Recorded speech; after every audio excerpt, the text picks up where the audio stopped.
Do you ever notice how sometimes a feeling arrives before you understand why? You're going about your day quietly, peacefully, and then something small happens. A familiar song, the light at a certain hour, a scent from somewhere you can't quite place, and suddenly you're flooded, sad or anxious or tired, in a way that feels older than today. Nothing has actually happened, and yet everything inside you reacts as if it has. That feeling has a name, or at least an explanation. Emotions have memory, not the kind we can put into words, not the kind we can recall like a scene from a film, but a deeper kind, stored quietly in the body, in the nervous system, in places that don't need language to speak.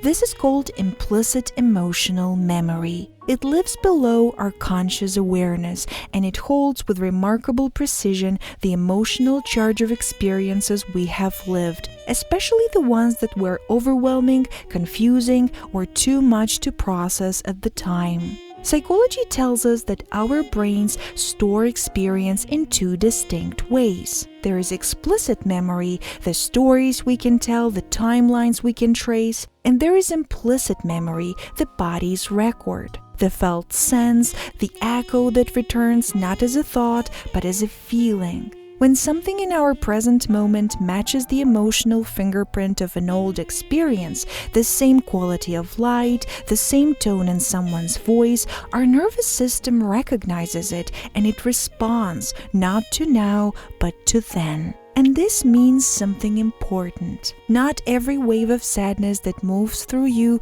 belongs to today. Not every surge of fear, of grief, of loneliness is a message about your current life. Sometimes what you are feeling is an echo, a memory your body kept long after your mind moved on. We might wonder, why do I feel this? Where is this coming from? And the answer is, it's coming from further back than you think, from a version of you that needed to feel this and didn't have the space to. And if we grew up in environments where emotions were unpredictable, intense, or rarely named, our nervous system became especially attuned to emotional experience. It learned to store it carefully, to keep it close, not because we are fragile, but because we were learning to survive a world that often felt too big, too loud, too much. And so we carry these memories inside reactions that can feel confusing. A small criticism that opens a much older wound.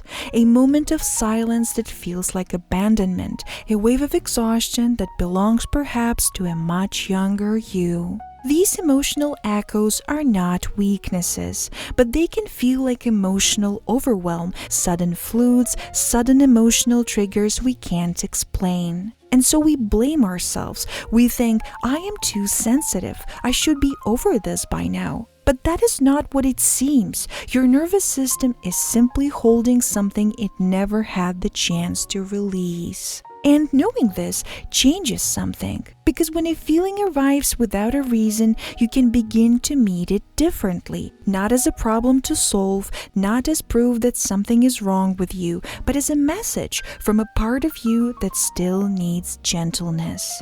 An echo doesn't come back to haunt you, it comes back to be heard and accepted.